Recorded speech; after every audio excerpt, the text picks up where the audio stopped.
বিসমিল্লাহির রহমানির রহিম নাহমাদুহু ওয়া নুসাল্লি আলা রাসূলিহিল কারীম আম্মা বা'দ। উসুলত তাখরিজ বা হাদিস বের করার মূলনীতির ৪৭তম দর্স। এই দর্সে আমরা الموضوعات الخاصة সম্পর্কে জানব, অর্থাৎ বিষয়ভিত্তিক কিতাব সম্পর্কে জানব।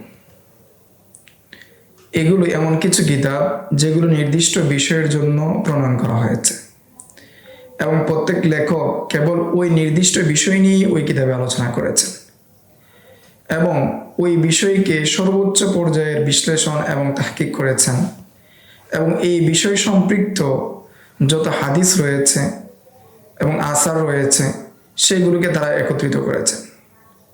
এই ধরনের কিতাব অত্যন্ত মূল্যবান, বিশেষভাবে ওই সকল গবেষকদের জন্য যারা এই বিষয়গুলো নিয়ে কাজ করেন। তারা এই কিতাবে ওই সকল হাদিস পান বা ওই সকল হাদিস থাকে এই সমস্ত কিতাবগুলোতে যেগুলো সাধারণত প্রসিদ্ধ যে হাদিসের কিতাবগুলো রয়েছে সেগুলোতে পাওয়া যায় না, এমন সব হাদিস এই কিতাবগুলোতে পাওয়া যায়। এগুলোর মধ্যে প্রসিদ্ধ কিতাব হলো কিতাবুল ইখলাস। এই কিতাবের লেখক আবু বকর আবদুল্লাহ ইবনে মুহাম্মদ, তিনি প্রসিদ্ধ হলেন ইবনু আবিদ দুনিয়া। ওনার ওফাত হলো 281 হিজরিতে। এরপরের কিতাব হলো কিতাবুল আসমা ওয়াসফাত। এই কিতাবের লেখক আবু বকর আহমদ ইবনে হুসাইন আল বাইহাকি। ওনার ওফাত 458 হিজরিতে।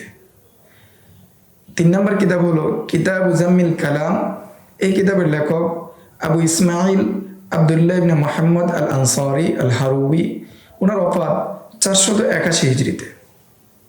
এরপরের কিতাব হলো কিতাবুল ফিতান والملاحم। এই কিতাবের লেখক আবু আবদুল্লাহ নুআইম ইবনে হাম্মাদ আল মারওয়াজি। ওনার ওফাত 228 হিজরিতে। এরপরের কিতাব কিতাবুল জিহাদ। এই কিতাবের লেখক আবদুল্লাহ ইবনে মুবারক আল মারুজি। তিনি প্রথম স্বতন্ত্রভাবে জিহাদের কিতাব লিখেন, জিহাদ বিষয়ক কিতাব লেখেন। এই ছিল আল-মওযুআতুল খাসা সম্পর্কে আলোচনা। আগামী দর্সে আমরা কুতুবুল ফুনুনিল উখরা সম্পর্কে বিস্তারিত জানব। আসসালামু আলাইকুম ওয়া রাহমাতুল্লাহ।